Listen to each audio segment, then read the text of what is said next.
Eksklusibong nakapanayam ng GMA News ang aktor na si Baron Geisler matapos makulong kahapon dahil sa panununtok umano ng kapitbahay. Gid ng aktor, hindi siya lasing nang mangyari ang insidente. Ang mainit na balita ang atin ni Dano Tingkungko.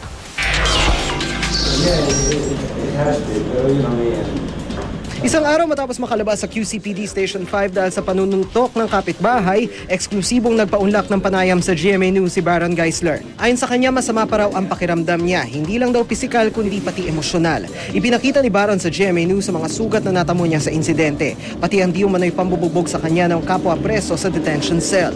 Nagkalos siya sa likod at braso. Naupakan pa ako sa loob ng kulungan Kwento niya, matagal na raw silang may alitan ng kapitbahay na si Raimundo de la Rosa, pero nauwi sa alitan ng kanyang pagpunta sa tindahan nito noong Biyernes ng gabi. Pero giit niya, hindi siya lasing nang mangyari ang insidente. Ano po siya? Parang mob. Siguro sumabog na lang talaga. Kasi minsan, pag pumunta ako doon, parang naiinis yata sa akin. Kahit na simpleng bagay lang na bilhin ko,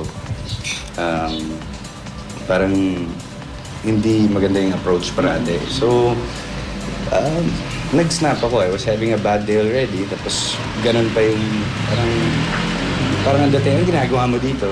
So, na-blanco lang ako and I got a little, mad. Mabuti na lang daw at nagkaayos na sila ng nakaalitang si De La Rosa.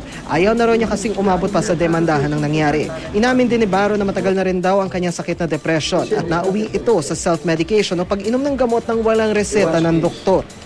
I just felt a little depressed lang for the past few weeks and everything naging positive.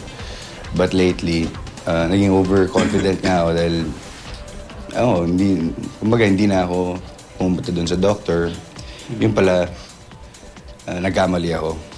Sa ngayon, nagpapahinga muna si Baron pero pursigido na rin daw siyang bumalik sa trabaho. Aminado siyang maituturing niyang lowest point ng kanyang buhay ang panahong inilagi niya sa kulungan. Madali daw siyang nahuhusgahan dahil sa kanyang nakaraan. Pero ngayon, pinipilit na raw niyang baguhin ang takbo ng kanyang buhay kaya nakikiusap siya sa publiko ng mas malawak na pangunawa. Dano Tingkungko, GMA News.